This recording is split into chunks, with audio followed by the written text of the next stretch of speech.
Initial, तो final are क्या आ गया, इनिशियल आर 1 प्लस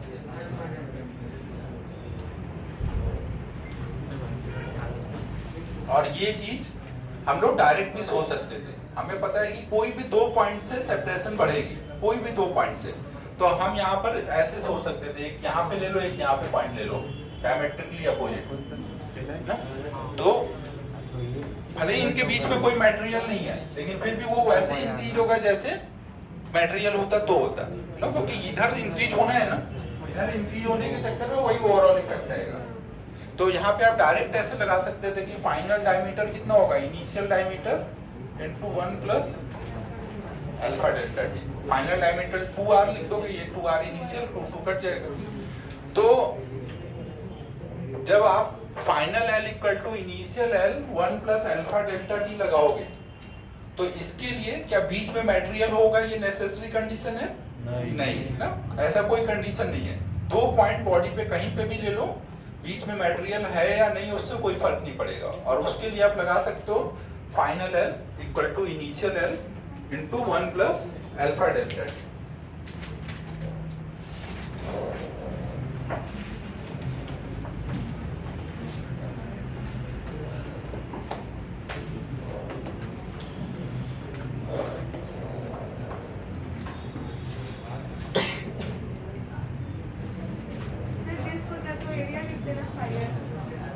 रेडियस पूछा तो रेडियस लिखते हैं, एरिया पूछता तो एरिया पूछते हैं।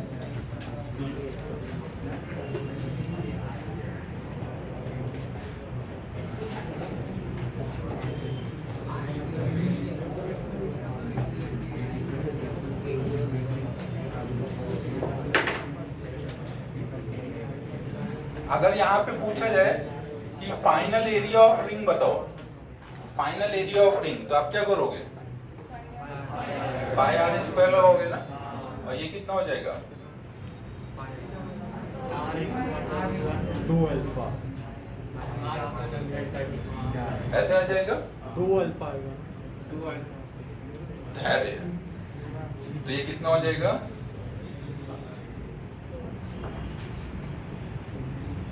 ऐसे आ जाएगा। अभी हम लोग अगर ये एक्सप्रेशन लिखे हैं तो इसका क्या मतलब है, अल्फा डेल्टा टी बहुत छोटा है, अगर 1 प्लस एक्स के पावर n में x बहुत छोटा है तो बाइनोमियल लगा देंगे, तो ये कितना हो जाएगा, ये इनिशियल एरिया हो गया into 1 plus 2 alpha, 2 alpha delta T मतलब उसको क्या लिख देंगे, बीटा।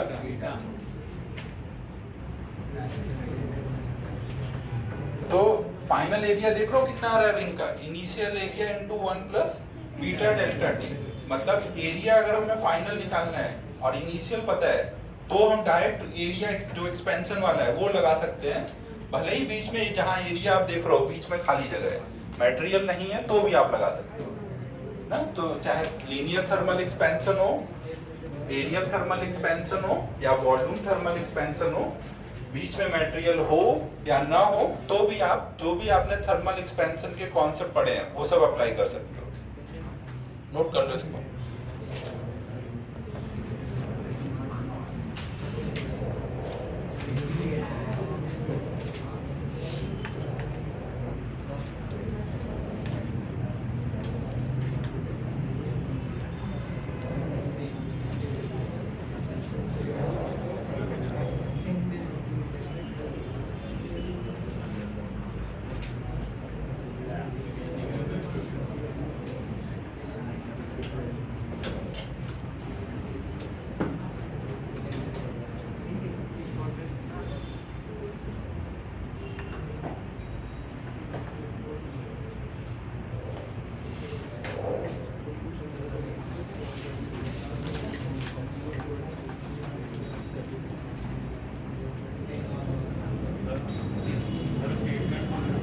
वही दिखाऊंगा अभी, ये नोट कर लेते हैं।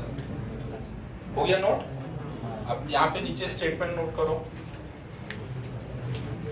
नोट करो। We can apply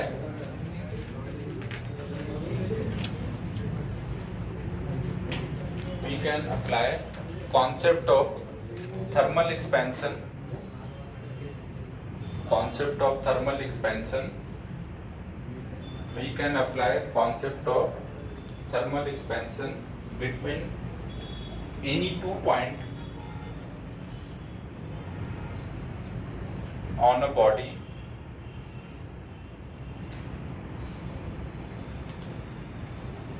whether matter is present or not present between points, whether matter is present or not present between points.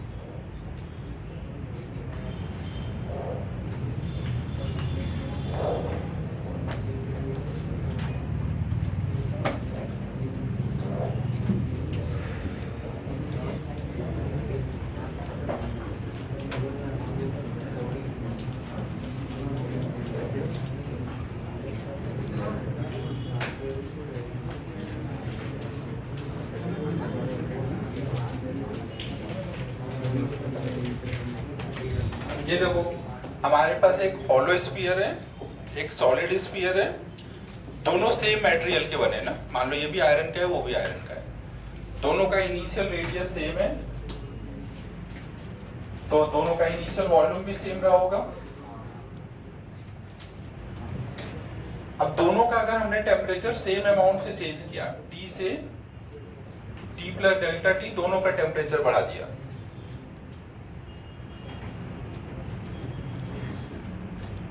तो इसका फाइनल वॉल्यूम मान लो कुछ V1 है और इसका फाइनल वॉल्यूम कुछ V2 है। तो हमें बताना है V1 V2 में कौन सा सही होगा। V1 ग्रेटर देन V2 होगा, V1 लेस देन V2 होगा, V1 इक्वल टू V2 होगा, या कुछ बोल नहीं सकते। तो अब तो तुम लोग समझदार हो ही। V1 इक्वल टू V2 होगा, भले वो हॉलो है लेकिन तो भी आप रेडियस में चेंज देखोगे तो सेम टाइप से ही होगा, तो वॉल्यूम में भी चेंज सेम टाइप से आएगा। अब यहाँ पे अगर एक सेकेंड पार्ट पूछा जाए, इसको T से डेल्टा T टेम्परेचर बढ़ाने के लिए Q1 हीट देना पड़ा और इसको T से डेल्टा T हीट बढ़ाने में Q2 हीट देना पड़ा। तो सेकेंड पार्ट, तो इनमें से कौन सा सही होगा? Delta Q1 greater than delta Q2। Question थोड़ा सा गड़बड़ हो गया मैंने। चलो अब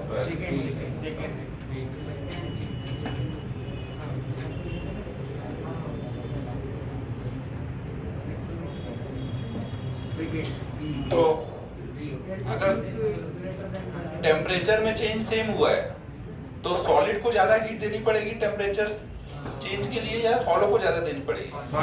सॉलिड को ज्यादा देनी पड़ेगी ना, तो ये वाला हो जाएगा।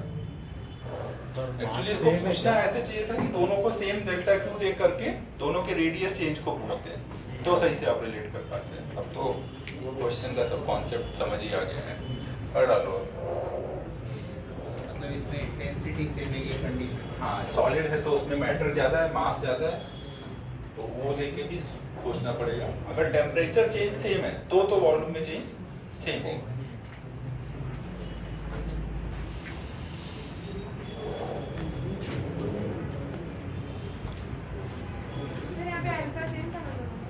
दोनों का मैंने क्या बोला था, दोनों किसके बने हैं? आयरन के, तो मैटर की प्रॉपर्टी है ना, दोनों का अल्फा सेम है।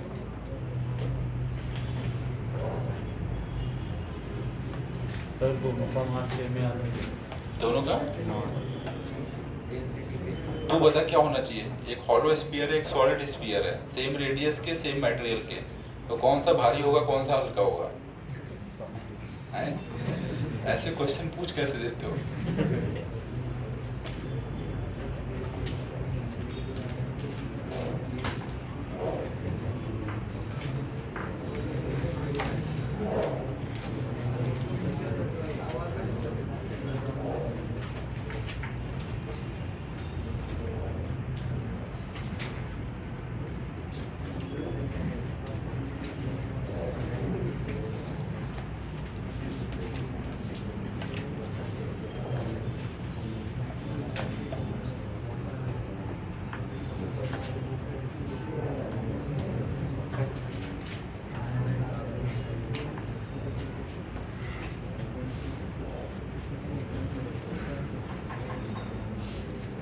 अब करूं? हाँ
ये देखो दो रॉड लिए गए हैं L1 L2 लेंथ के और उनका थर्मल एक्सपेंशन दिया है लीनियर थर्मल एक्सपेंशन α1 और α2। तो हमें बताना है कि अगर हम दोनों का टेम्परेचर चेंज करेंगे, मान लो ये अभी T1 टेम्परेचर पे, ये भी T1 पे है, तो इनका बीच का डिफरेंस कुछ आ रहा होगा L2 - L1। अगर हम इसका भी टेम्परेचर बढ़ाएं, इसका भी टेम्परेचर बढ़ाएं, हमेशा दोनों का टेम्परेचर जो भी बढ़ाएंगे बट सेम बढ़ाएंगे, तो इनकी जो डिफरेंस ऑफ लेंथ है वो हमेशा क्या बनी रहनी चाहिए, सेम रहनी चाहिए ना, वो चेंज नहीं होना चाहिए। तो उसके लिए L1 L2 α1 α2 में क्या रिलेशन होना चाहिए?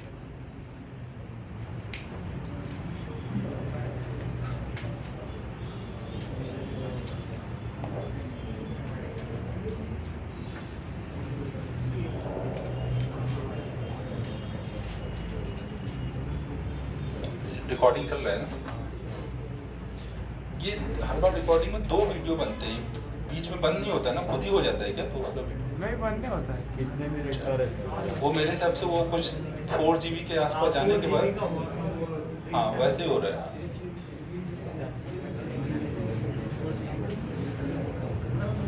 क्वालिटी थोड़ा डिक्रीज कर दी, पहले आधा घंटे की वीडियो में 4 GB हो जा रहा था, 4 वीडियो बन रहे थे, अब कम किया था, 1-1 घंटे के 2 बन रहे हैं। L1 α1 equal to L2 α2। आप क्या करोगे, चेंज इन लेंथ निकालोगे। अबे मिथेन बहुत खुश हो तुम, क्या हुआ है? सब खुशियां फैलाने में लगे हो अगल बगल भी, उसके चक्कर में मत पड़ो, वो तो पढ़ लेगा, तुम लोग का टाइम वेस्ट हो जाएगा। राज तू भी उसके बगल में बैठा है क्या? राज कौन है उधर? राज इधर, अच्छा दोनों मास्क लगा के सेम ही लग रहे हैं। भंडारी से थोड़ा दूरी बनाओ तुम लोग, पूरे टाइम जहाँ बैठता है पूरा एकदम वो पंचायत होता है ना, बैठ के पंचायत करता रहता है बगल वालों के साथ।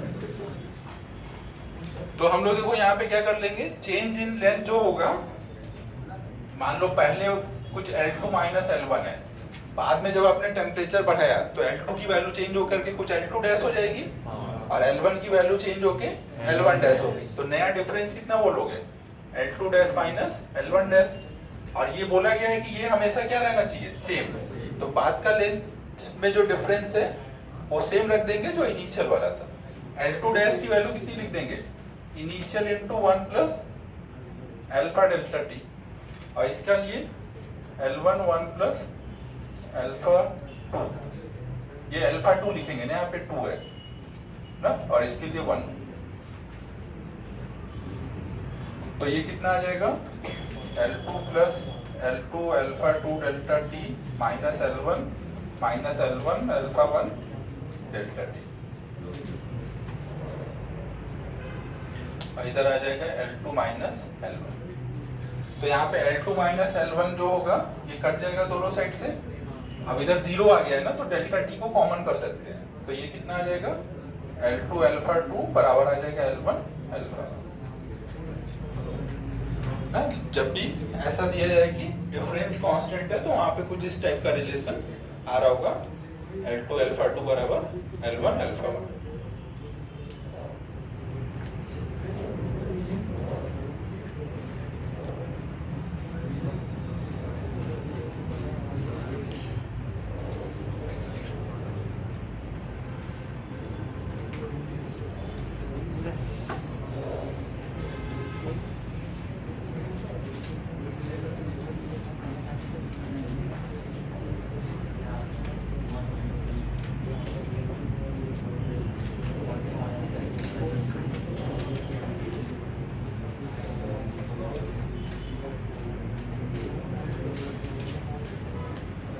इसी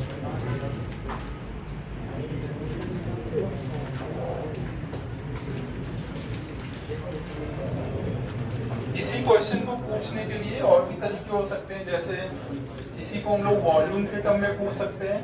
हम लोग ऐसे पूछा जा सकता है कि एक कंटेनर है और उसमें लिक्विड भरा हुआ है। कंटेनर का वॉल्यूम कुछ BC है, लिक्विड का वॉल्यूम कुछ BL है। कंटेनर का गामा कुछ गामा C है और लिक्विड का गामा कुछ गामा L है। तो इन सब में क्या रिलेशन होना चाहिए सो दैट कि यहाँ पे जो एम्प्टी पार्ट का वॉल्यूम है वो हमेशा कांस्टेंट रहे विद टेम्परेचर।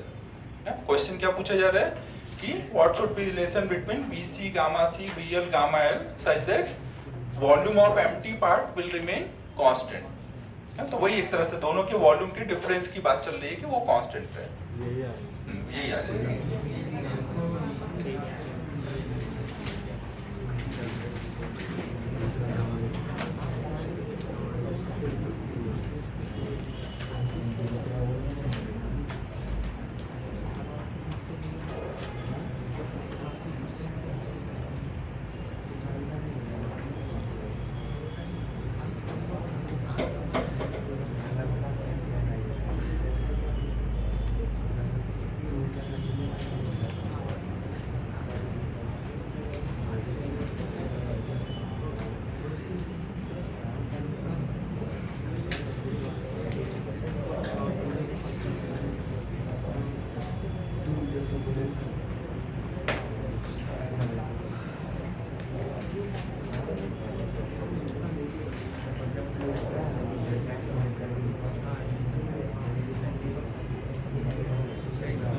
अब ऐसे ही कर देंगे ना, पहले कंटेनर का वॉल्यूम माइनस लिक्विड का वॉल्यूम, ये हो जाएगा एम्प्टी पार्ट का वॉल्यूम। फिर बाद में कंटेनर का नया वॉल्यूम माइनस लिक्विड का नया वॉल्यूम, फिर दोनों के लिए वही फॉर्मूले में वैल्यू डाल देंगे तो फिर से आ जाएगा BC gamma C equal to BL gamma.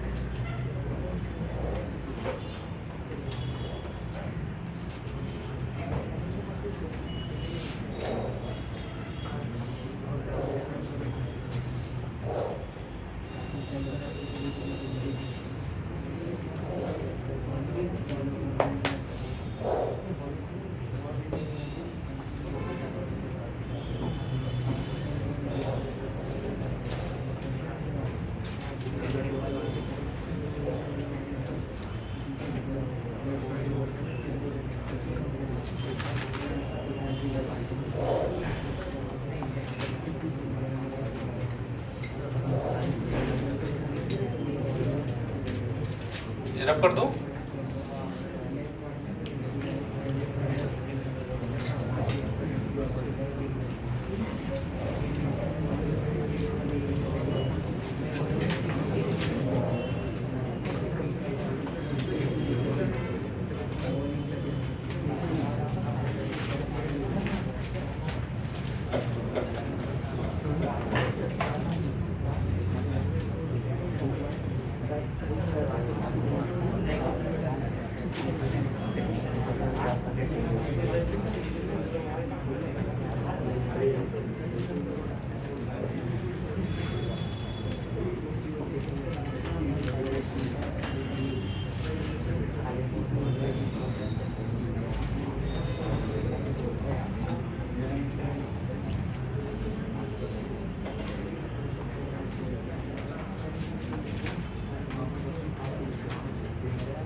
ये देखो तीन रॉड को हमने ऐसे ज्वाइन करके एक ऐसे ट्रायंगुलर फ्रेम बनाया हुआ है ना, तीन रॉड है ना यहाँ पर।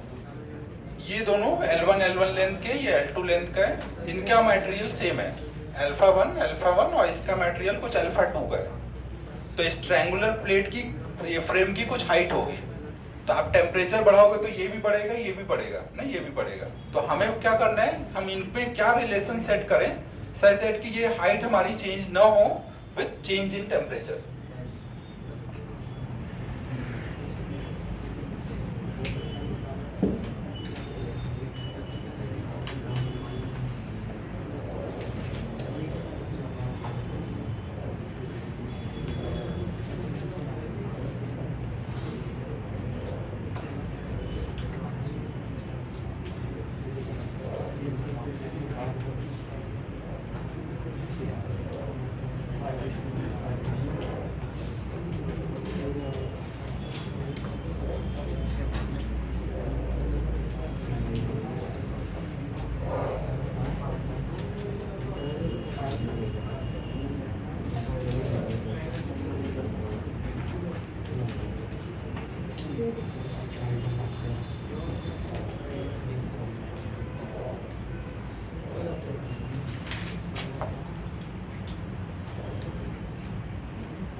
जैसे पहले किया था वैसे ही करो, एक बार इनिशियल हाइट लिखो फिर फाइनल हाइट लिखो ना, दोनों इक्वेट कर दो।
स्क्वायर किया तो 4 हो गया।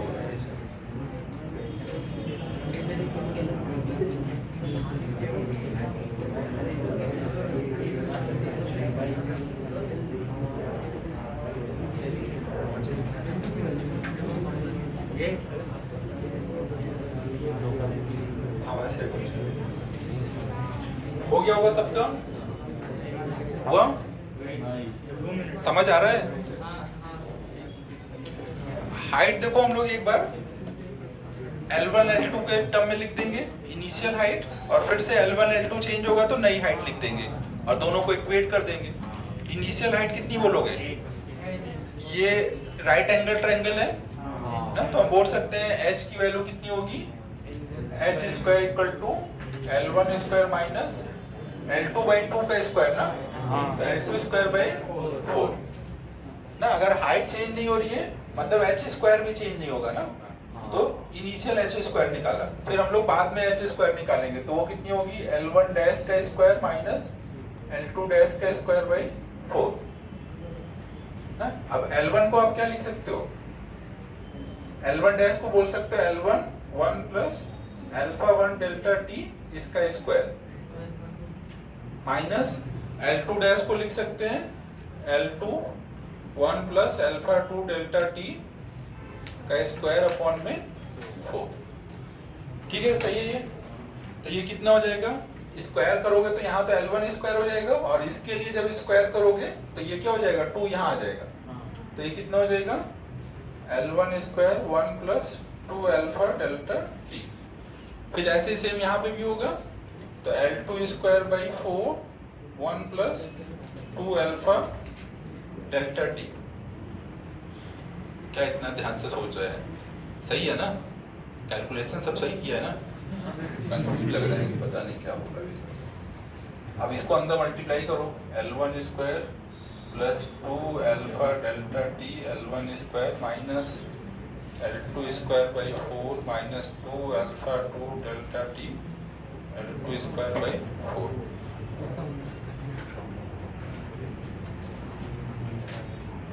ऐसे आ जाएगा, तो ये L1 ये ऐसे कट जाएगा। अब डेल्टा t कॉमन हो जाएगा, 2 कॉमन हो जाएगा, तो कितना आ जा रहा है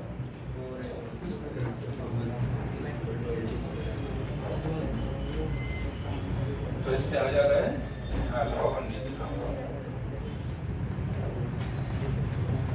अल्फा 1 L1 स्क्वायर बराबर है अल्फा 2 L2 स्क्वायर बाई 4।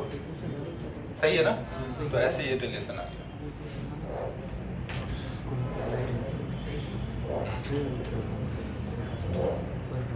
समझ आ रहा है ना? इस टाइप का कोई भी ऐसा पूछा जाए कि रिलेशन बताओ कि वो डिपेंड ना करे, तो इनिशियल लिखो फाइनल लिखो इक्वेट कर दो।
इसको करने का एक और आसान तरीका हो सकता है, जहां पे भी कुछ बोला जाए कि टेम्परेचर चेंज हो रहा है बट वो वैल्यू चेंज नहीं हो रही है ना, तो वहां पे आप क्या कर सकते हो, वो जैसे ये h है, h यहाँ पे टेम्परेचर का फंक्शन नहीं है, मतलब टेम्परेचर चेंज हो रहा है तो h चेंज नहीं हो रहा है।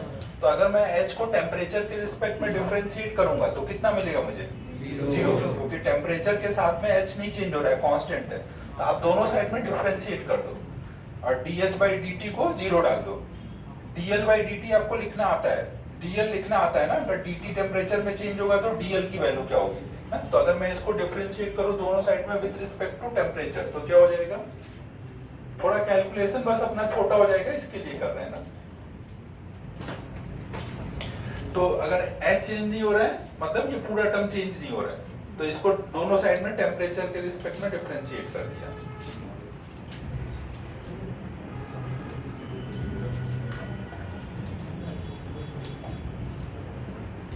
नहीं, ये 4 बाहर कर दिया। अगर h कांस्टेंट है तो h स्क्वायर भी कांस्टेंट है, तो h स्क्वायर का differentiation with respect to temperature कितना हो जाएगा, 0। तो ये पूरा टर्म बराबर होगा 0 के। L1 स्क्वायर का differentiation with respect to t कितना हो जाएगा, तुम बताओ। हाँ तुम, हाँ जो बात ज्यादा करता है उससे ही पूछता हूँ, कोई ज्यादा बता। L1 स्क्वायर का differentiation with respect to t क्या होना चाहिए, कुछ पता चल रहा है, पूछ के रहा हूँ, डिफरेंशिएशन जैसा कुछ पढ़ा हुआ है हम लोगों ने।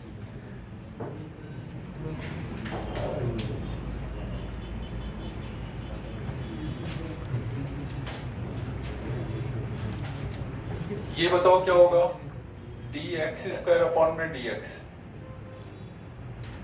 बताओ कितना होगा ये, कितना, x या 2x, कैसे, स्क्वायर का 2x हो जाएगा, कैसे मतलब 2x हो गया। डिफरेंशिएशन का क्या रूल है, x के पावर n रहेगा तो क्या करते हैं, nx हो जाएगा। ये देखो इसका लॉजिक ही गड़बड़ है। अपन ने किया है डिफरेंशिएशन, पढ़ा है, पहली बार तो नहीं सुन रहे ना, कब से ज्वाइन किया था तुमने, जून में, तब तो तुमको तो कोई एक्सक्यूज ही नहीं है। नाम क्या है तुम्हारा, यशोधर ना। तो ऐसा पढ़ाई में ध्यान क्यों नहीं दे रहे हो, डिफरेंशिएशन अगर नहीं आएगा तो कैसे आगे तुम्हारा काम चलेगा, और बातें फुल टाइम करते रहते हो तुम, और तू भी उसके चक्कर में पड़ा हुआ है। तुझे आता है एक्स स्क्वायर का डिफरेंशिएशन कितना होगा, कैसे, क्या फॉर्मूला है, वेरी गुड, थोड़ा पढ़ाई भी कर ले भाई, केवल बातें करता रह रहा है। तो देखो हम लोग यहाँ पे क्या करेंगे, अगर एक्स स्क्वायर होता और एक्स के रिस्पेक्ट में डिफरेंशिएट करना है तो आ जाता 2x, लेकिन अगर एक्स स्क्वायर और नीचे कोई और चीज है, मान लो t है, तो क्या करते थे, चेन रूल लगाते थे ना। यहाँ पे हम पहले ऐसे लिखते थे और dt/dx ऐसे लिखते थे, तो ये तो हो जाता था 2x और यहाँ dt/dx रह जाएगा ना। ये करते हैं ना, चेन रूल लगाते हैं ना। तो ये चीज यहाँ पे भी लगाएंगे, ऊपर L1 है, L1 का स्क्वायर है, तो ये L1 के रिस्पेक्ट में डिफरेंशिएट हो सकता है ना, ये L2 के रिस्पेक्ट में डिफरेंशिएट क्या लिख दिया, अच्छा यहाँ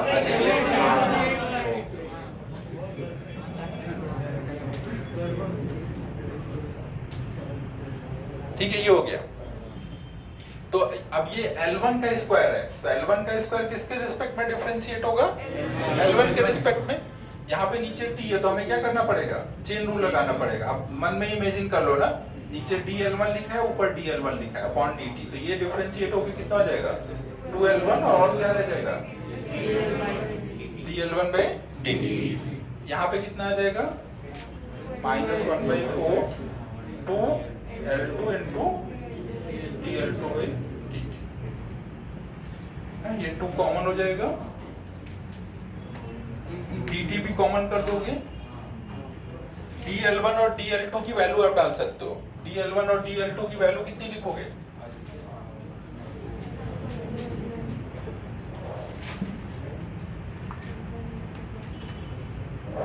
dl1 कितना होता है, टेम्परेचर में चेंज की वजह से dl1 आया है ना, तो dl1 की वैल्यू कितनी होगी, L1 अल्फा 1 dt ना। तो वहां पे कितना लिखोगे, L1 पहले से था, dl1 की जगह L1 alpha 1 dt minus 1/4 L2 into dl2 कितना होगा, L2 अल्फा 2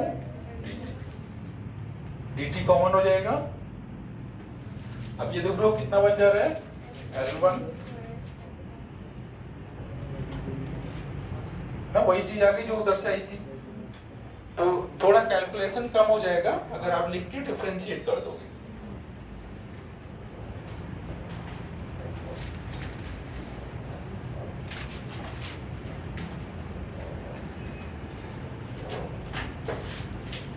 पीछे जो डिफरेंस ऑफ लेंथ कांस्टेंट थी उसमें भी कर सकते थे, डिफरेंस लिखा है L2 माइनस L1 ना, वो डेल्टा L है, उसको डिफरेंशिएट कर दो।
चलो ये नेक्स्ट प्रॉब्लम देखते हैं। एक हमने इक्विलैटरल ट्रायंगल लिया हुआ है जिसमें इधर इधर वाली जो साइड है वो अल्फा 1 वाले मटेरियल के बने हैं और ये वाला अल्फा 2 का बना है।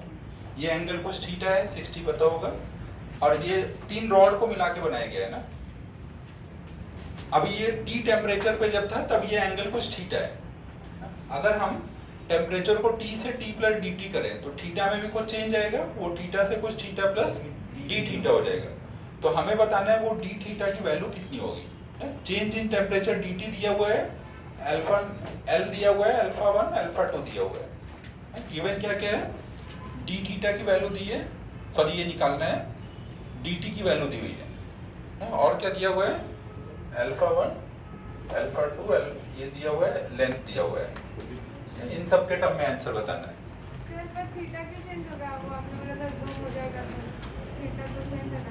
बट इधर इधर का मटेरियल और नीचे का मटेरियल अलग अलग है। अगर तीनों साइड के मटेरियल सेम होते तो टेम्परेचर बढ़ाने के बाद भी ये क्या बना रहता, इक्विलैटरल बना रहता। लेकिन दो साइड सेम है, तीसरा साइड अलग है, तो टेम्परेचर बढ़ाने के बाद अब क्या रहेगा, इक्विलैटरल ट्रायंगल नहीं, तो थीटा अब 60 नहीं रहेगा, चेंज आएगा। तो चेंज कितना है वो निकालना है। क्या क्या यहाँ पे क्या कांस्टेंट है? जरूरी है कि कांस्टेंट ही कुछ खत्म हो गया, वो नया कॉन्सेप्ट शुरू हो गया।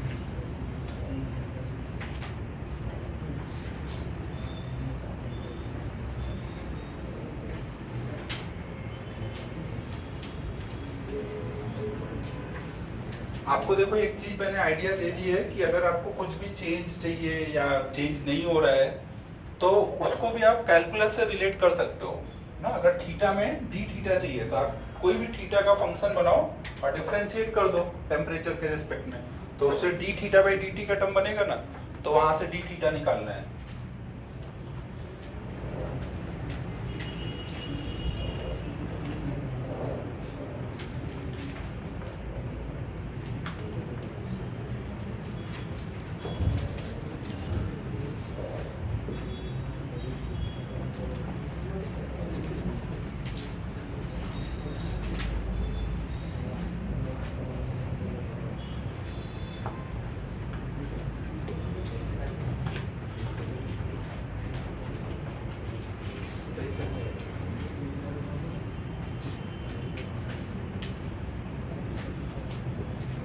सही से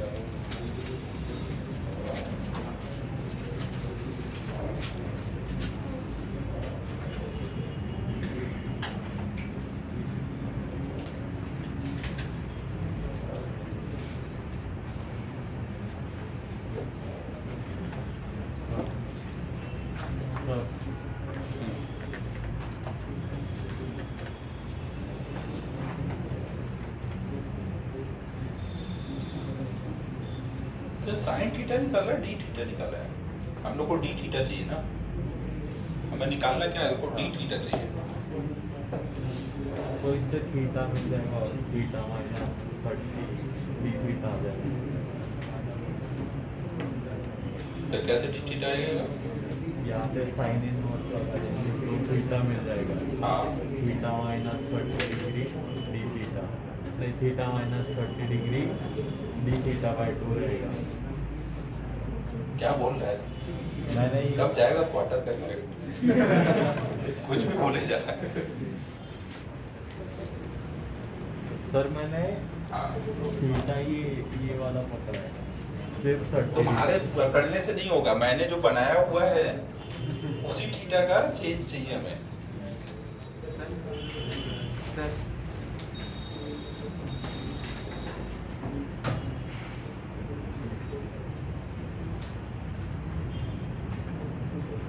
थोड़ा मालिक सॉल्व भी कर दो इसको, बस ऐसे हो जाएगा, ये लिख दो ऐसे हो जाएगा, डिफरेंशिएट कर दूंगा हो जाएगा। ये साइन है, ये वाला है आधा 30 डिग्री। हाँ, तो फिर साइन 5 निकलेगा, फिर 5 माइनस 30 वो डी थीटा बाई 2 जाएगा। भावेश कुछ इंटरेस्टिंग करना चाह रहा है, हम लोग सुनते हैं भावेश क्या कर रहा है। देखो ये एंगल है थीटा और ये एंगल है फाई। नहीं वही यही वाला फाई है। उसका आधा, फाई कौन है ये बता दो मुझे। इसका आधा, थीटा का आधा इसका आधा, ठीक है। चेंज तो होने के बाद तुम क्या कर रहे हो, थीटा में से फाई सब्ट्रैक्ट कर रहे हो। अच्छा, चेंज होने के बाद फाई है। हाँ। अच्छा, फिर तो सही कर रहे हो अभी। फिर देखता हूँ एक बार, चेंज होने के बाद फाई तो यानी ये चेंज। अच्छा अच्छा, ओके। और ये इसमें से थीटा और फाई निकाल कैसे रहो? ये साइन फाई है, साइन थीटा है ना? नहीं उसका ही कैलकुलेशन। अरे मालिक, पहले यहाँ से तुम साइन थीटा निकाले थे ना, या साइन फाई निकाले थे ना? ये साइन फाई है, ये एक ही स्टेप है, सिर्फ वो सॉल्व किया है। तो इसको फाई को सॉल्व नहीं किया, ऐसा बोल रहे हो? हाँ, यानी वे साइन इनवर्स लेंगे और यहाँ डाल देंगे। हाँ, थोड़ा सॉल्व भी कर लो यार, इन्वर्स इन्वर्स में मान लो ऑप्शन में नहीं दिया है, थोड़ा सॉल्व करके दिया है।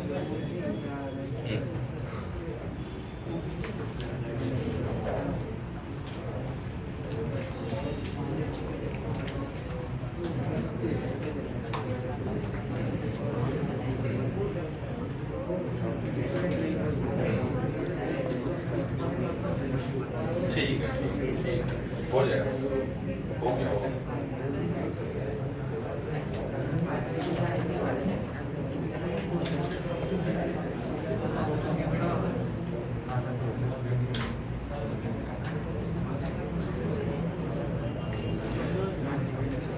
देखो हमें इस एंगल का चेंज चाहिए ना, तो पहले हम इस एंगल को लिख देंगे इनके टर्म में ना, L1 L2 और L1 L2 के टर्म में पहले हम थीटा को लिख देंगे।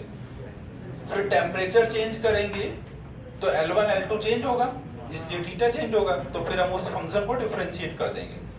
L1 L2 का चेंज हमें पता है, तो उससे थीटा का भी चेंज आ जाएगा।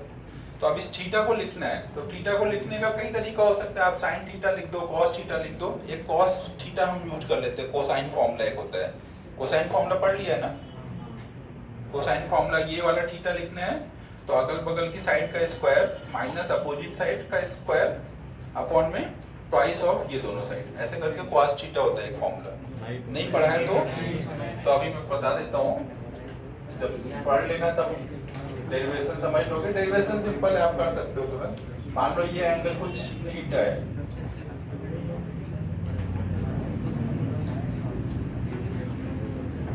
ये देखो कोई भी मान लो एक ट्रायंगल है, उसमें इस एंगल को ए बोल रहे हैं, इस एंगल को बी, इस एंगल को सी।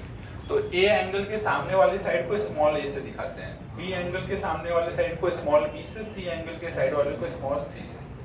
तो अगर मुझे इस एंगल का कोसाइन निकालना है तो मैं ऐसे लिखूंगा, cos A इक्वल टू इन दोनों साइड का स्क्वायर माइनस अपोजिट साइड का स्क्वायर अपॉन में ट्वाइस ऑफ बी से।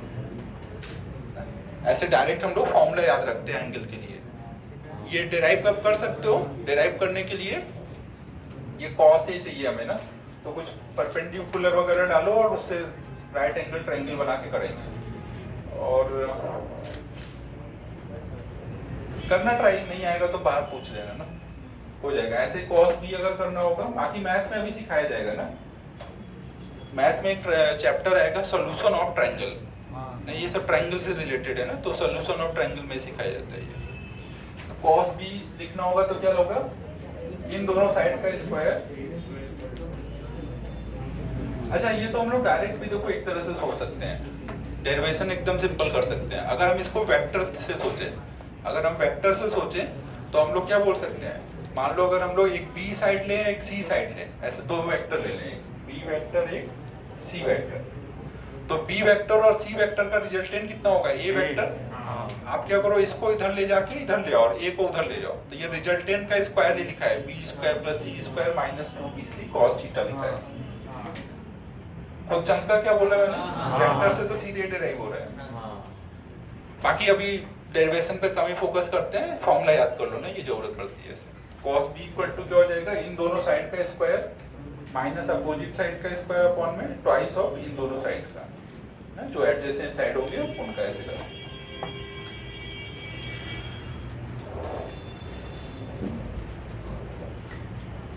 तो हम यहाँ पे cos थीटा की वैल्यू कितनी लिख सकते हैं इस ट्रायंगल के लिए, cos थीटा इक्वल टू इन दोनों साइड। अभी देखो ये मैंने है तो सब एल लेंथ के, लेकिन जब इनका चेंज आएगा तो उसको लिखने के टाइम पता होना चाहिए कि ये अल्फा 1 वाला मटेरियल है, ये अल्फा 2 वाला है, इसलिए मैंने इनको L1 L1 L2 लिखा है, ताकि वो क्लियर रहे कि किस मटेरियल की बात चल रही है। तो मैं यहाँ पे क्या लिखूंगा, साइड साइड का square L1 square minus opposite side का स्क्वायर अपॉन में ट्वाइस ऑफ L1 L1। ठीक है, तो इसको हम लोग अब क्या लिख सकते हैं,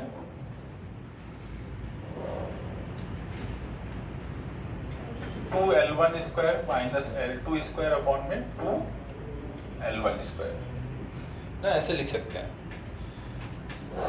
डिफरेंशिएट करना है, अब इसको थोड़ा सिंपल बना लेते हैं तो अच्छा रहेगा। इसको ऐसे लिख देता हूँ, 1 माइनस L2 स्क्वायर अपॉन में 2L1 स्क्वायर ना। cos थीटा इक्वल टू हमें मिल गया है, अब हमें इसको डिफरेंशिएट करना है। अब ये u बाई v फंक्शन बन गया है, इसको डिफरेंशिएट कर देंगे। ये प्रॉब्लम रब कर रहा हूं,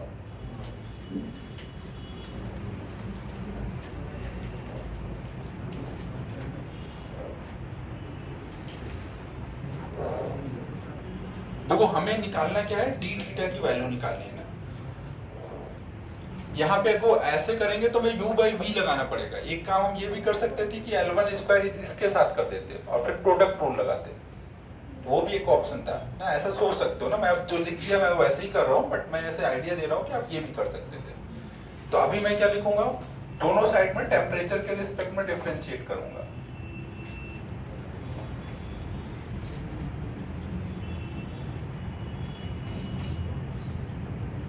मैं ऐसे लिख लूंगा, cos थीटा का डिफरेंशिएशन कितना होगा, माइनस साइन थीटा और साथ में D theta by D T भी लिखना पड़ेगा क्योंकि ये थीटा है और नीचे थीटा नहीं है यहाँ पर ना, तो चेन रूल लगाना है।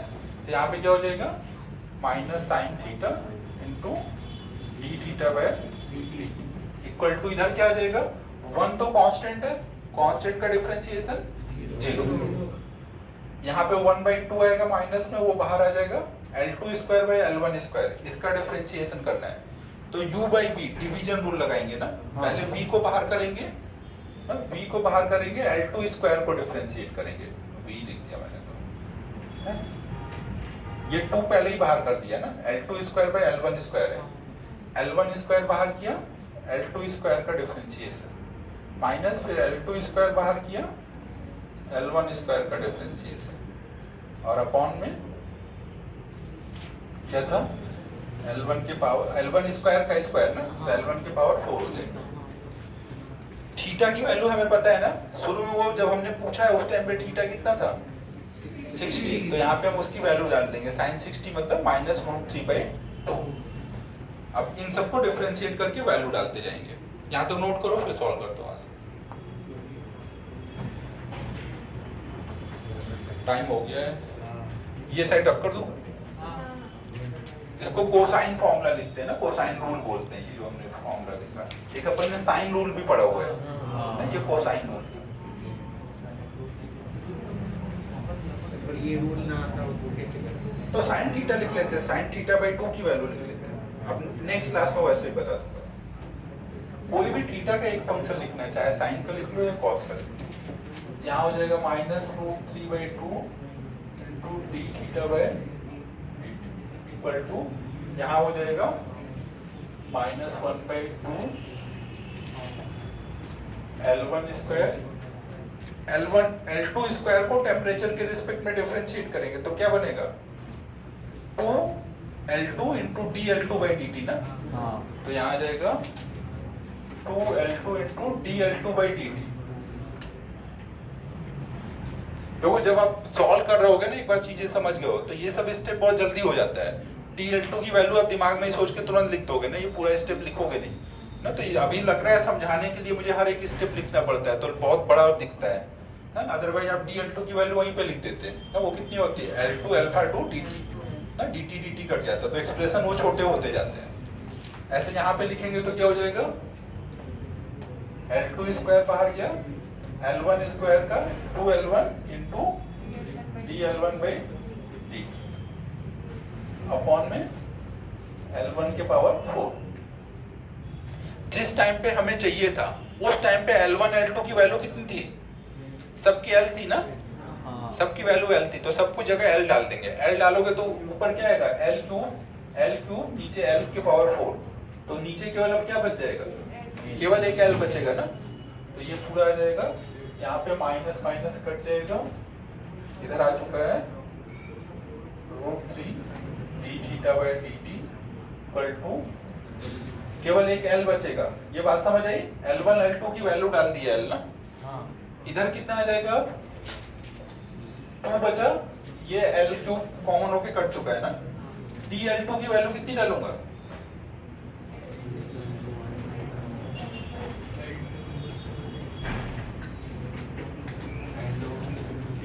L2 अल्फा 2 dt, नीचे भी dt है ना, dt कट जाएगा, माइनस ये 2 इंटू DL1 की जगह L1 अल्फा 1 dt अपॉन में, अबे एक अल्फा 2 एक अल्फा 1 है, ये अपना अलग ही मस्त है। यहाँ पे DL, अच्छा ये dt था ना, हाँ ये dt कट गया, ये dt कट गया ना। अब देखो L2 और L1 वो भी L है ना, तो वो कॉमन होंगे तो ये L से कट जाएंगे, ये वाला साइड ड्रॉप कर दो, ऊपर वाला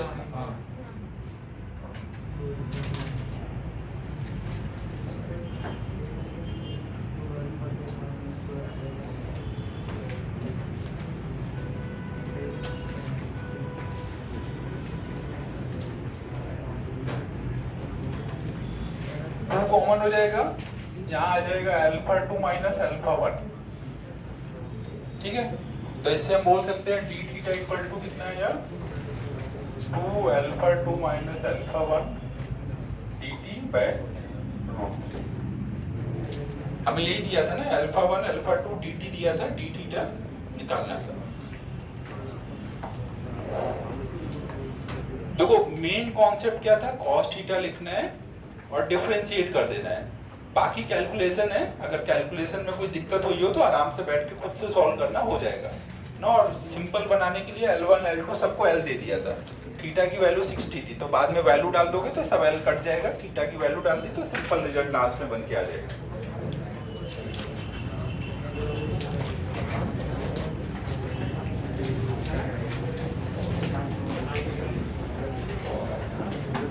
ठीक है, समझ आ गया सभी को?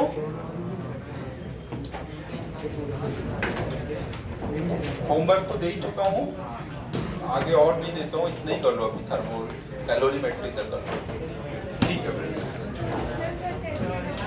हाँ, टेस्ट का टॉपिक बताओ क्या क्या रहेगा। सर अभी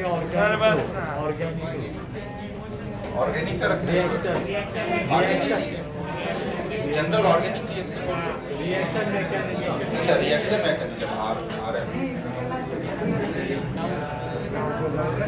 केमिस्ट्री में रिएक्शन मैकेनिज्म ये कंप्लीट हो गया है ना, चल रहा है, मतलब पूछने लायक है ना। ऑर्गेनिक के लिए सर ने कोई बुक बताई है ना सबको, कौन सी बुक बोली हुई है? वो प्रॉब्लम सॉल्विंग के लिए, थ्योरी के लिए। थ्योरी के लिए अगर नहीं बोला है तो तुम लोग एक बुक ले लेना।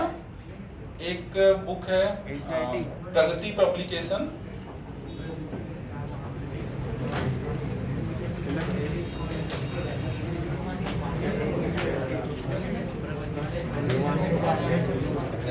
उस दिन मैंने नाम बताया था किसी को, क्या नाम है, आनंद वर्धन और कुछ में है, जगदम्बा सिंह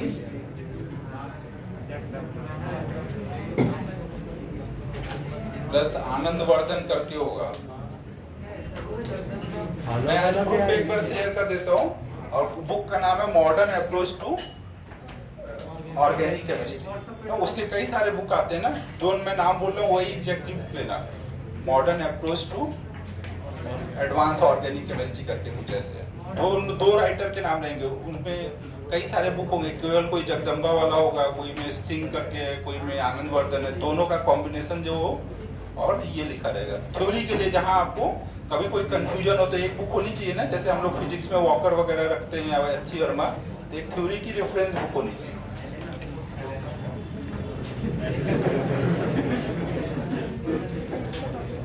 तो केमिस्ट्री के लिए रिएक्शन मैकेनिज्म हो गया है, फिजिक्स के लिए फिजिक्स का भी ग्रेविटेशन का एक और टेस्ट रख लेते हैं, नेक्स्ट वीक से हीट शुरू करेंगे।